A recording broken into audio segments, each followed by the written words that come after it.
Richard Cox Productions presents Freedom Machines. Sign Language Computer. Module Number 1. www.freedommachines.com. December 2002, at the New Jersey Institute of Technology, Professor Richard Foulds, Ph.D. guides students through the challenges of designing a computer that will understand sign language. How's it going, guys? Let's see what you're doing here. Pretty good. Is it working as well as you'd like, or is it? It was a little bit better. I think the network might be trained a little bit too much, too accurately. Okay, so it's overlearned. Yeah, it's overlearned. One of the things that you're dealing with is an imperfect way of communicating, and your hand shape when you're finger spelling doesn't always make the shape exactly the same way. So you've built a neural network, and you've trained it, and you trained it on probably very precise representations. I mean, being good students, you were very accurate. And what's interesting is in real life, people don't make the signs as accurately as the textbook says they're supposed to be made. So there's always a human error.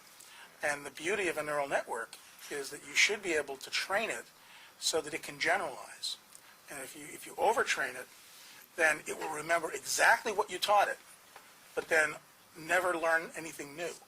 If you slightly undertrain it, you train it in a way that lets it generalize, then if it sees a letter or hand shape that's like a letter you want, it'll still try to identify it as that letter. You're building something that's technically really fascinating, but what's the purpose of it? Just make sure it's important for engineering students to know the reason why you're doing it. Why are you building a neural network? Why are you doing finger spelling recognition? What's the ultimate societal goal? Well, basically in the future, what we want is the deaf community and speaking community to be able to communicate with one another. Yes. So this is just the first step there. It's like the pilot.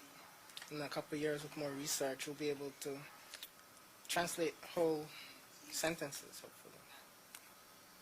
So you're taking a manual communication system and you're converting it into sound. So we hear the letters spoken out.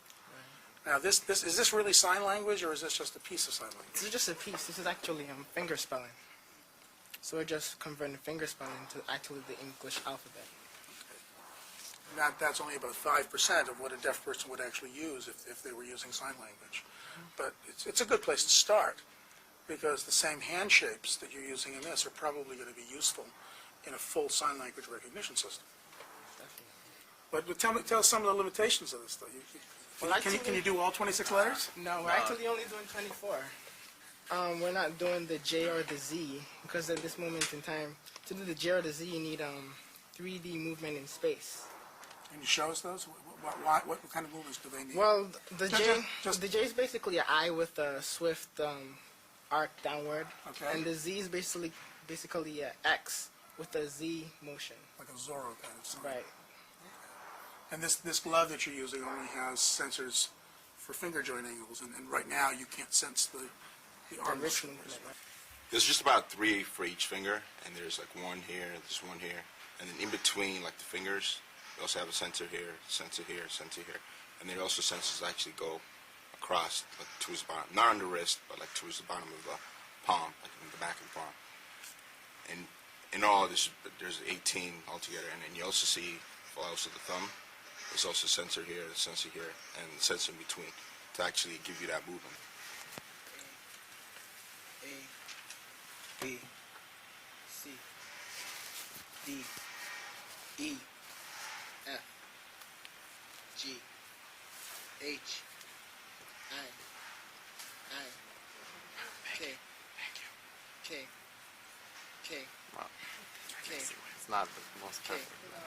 L, It's a little movement we're talking about. X, Y, That's it.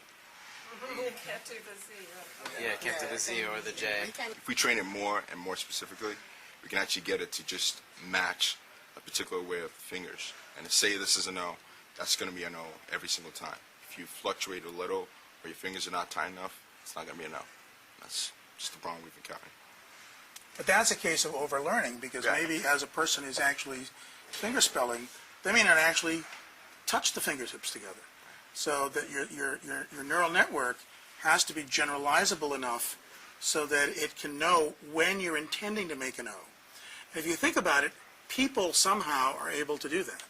And they do it partly because they know something about your finger spelling, but they also know something about the context that you're spelling. Julian, you'd like to join the conversation because this is really where you're heading with your research. Right. Well, basically what my research is going to do is build on the work that this group has been doing, which is the recognition of finger spelling and using static hand configurations. Now, in reality, sign language occurs in a continuous sequence, so we see, just like spoken language does. So we see and hear both sign language and spoken language as a continuous data stream. Now, the problem with recognizing continuous data streams is that there's a difficulty in detecting when one sign ends and the next begins. Finger spelling is one category, but then there are also signs which represent words and concepts. Black, brown, yellow, red, white. Everyone's the same in the good Lord's sight. Isn't that cute? I thought that was, I always remember that one. So as you can see, like black, brown, yellow, this is the sign for Y, isn't it? Yeah. Y, so it builds on the Y, and this is the sign for yellow. So yeah, there you go. That's it. For more information and exploration of assistive technology issues, please visit www.freedommachines.com.